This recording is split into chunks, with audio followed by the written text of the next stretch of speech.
श्री गणेशाय नमः. श्री स्वामी समर्थ. आज आपण चौथ्या खंडातल्या उत्तरकांडाचा 70वा सर्ग वाचूया.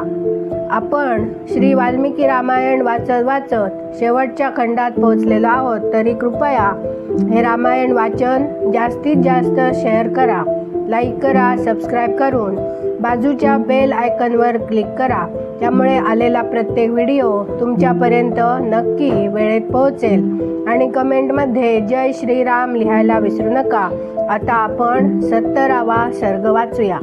अगस्त्य पुढे सांगू लागले, रघुनंदना रामा, मी बोललेलं शुभाक्षरांनी युक्त वचन ऐकून तो स्वर्गीय पुरुष हात जोडून म्हणाला, ब्रह्मन, तुम्ही जे काही विचारीत आहात ते माझ्या सुखदुःखाचं अलंघनीय कारण जे पूर्वकाळी घडलेलं आहे ते इथं सांगतो, ते ऐका. पूर्वकाळी माझे महायशस्वी पिता विदर्भ देशाचे राजा होते. त्यांचं नाव सुदेव होतं. ते तिन्ही लोकात विख्यात पराक्रमी होते. ब्रह्मन, त्यांना 2 बायका होत्या. त्या दोघींच्या गर्भातून त्यांना 2 पुत्र प्राप्त झाले. त्यांच्यातला ज्येष्ठ मी होतो. माझी श्वेत नावानं प्रसिद्धी झाली आणि माझ्या लहान भावाचं नाव सुरथ होतं. पिता स्वर्गलोकी गेल्यावर पुरवासींनी राजपदावर मला अभिषेक केला.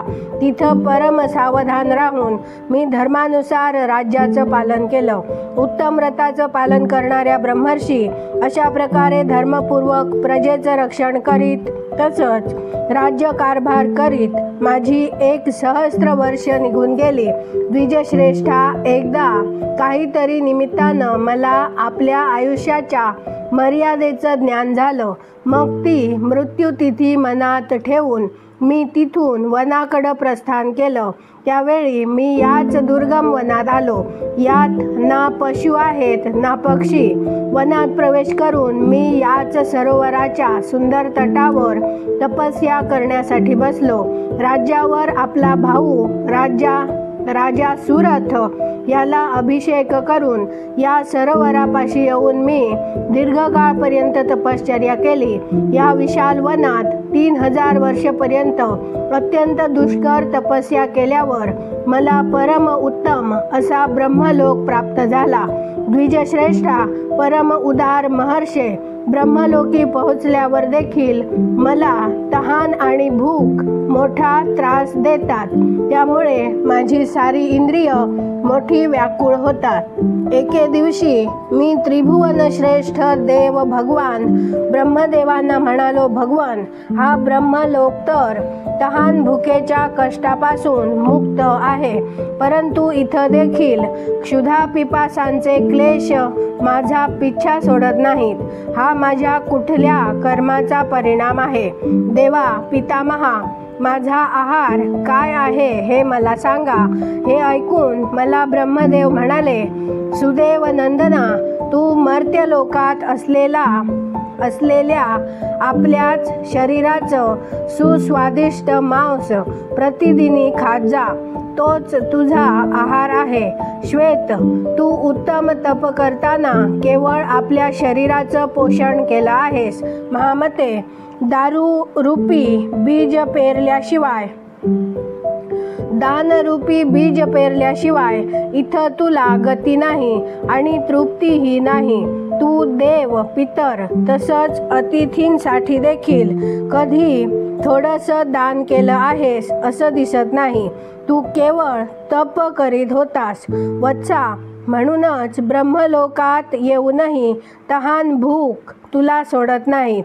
नाना प्रकारच्या आहारावर उत्तम रीतीनं पोसलं गेलेलं तुझं हे परमोत्तम शरीर अमृत रसानं युक्त असेल आणि त्याचं भक्षण करण्यानं तुझ्या तहान भुकेचं निवारण होईल. श्वेत, जेव्हा त्या वनात दुर्धर्ष महर्षी अगस्त्य येतील तेव्हा तुला या त्रासातून सुटका मिळेल. सौम्या, महाबाहू, ते देवांचा देखील उद्धार करण्यास समर्थ आहेत.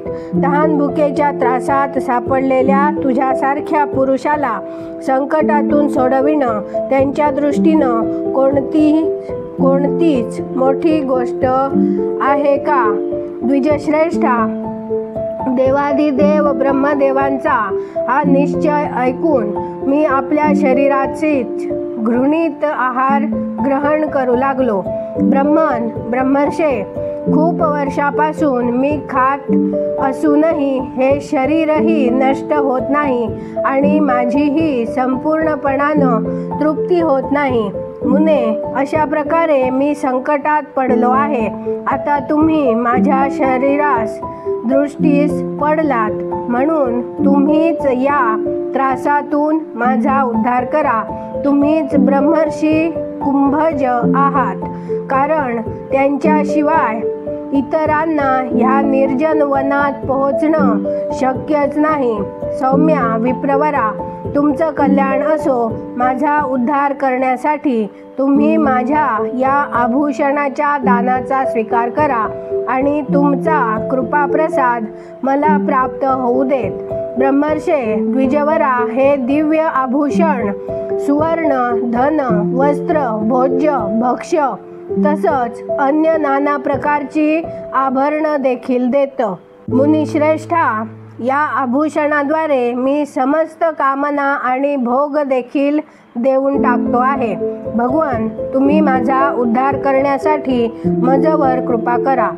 स्वर्गीय राजा श्वेताची ही दुःखभरी कहाणी ऐकून मी त्याचा उद्धार करण्यासाठी ते उत्तम आभूषण घेतलं. ज्या क्षणी मी त्या शुभ आभूषणाचं दान ग्रहण केलं, त्या क्षणी राजर्षी श्वेताचं ते पूर्व शरीर अदृश्य झालं. ते शव अदृश्य झाल्यावर राजर्षी श्वेत परमानंदानं तृप्त होऊन सुखमय ब्रह्मलोकी निघून गेला. ककुस्था, ते इंद्रतुल्य तेजस्वी राजा श्वेतानं त्या तहान भुकेचं निवारण करण्याच्या पूर्वोक्त निमित्तानं हे अद्भुत दिसणारं दिव्य आभूषण मला दिलं होतं. इथे 70वा सर्ग पूर्ण झाला. उद्या आपण 71वा सर्ग वाचूया. धन्यवाद. जय जय श्रीराम.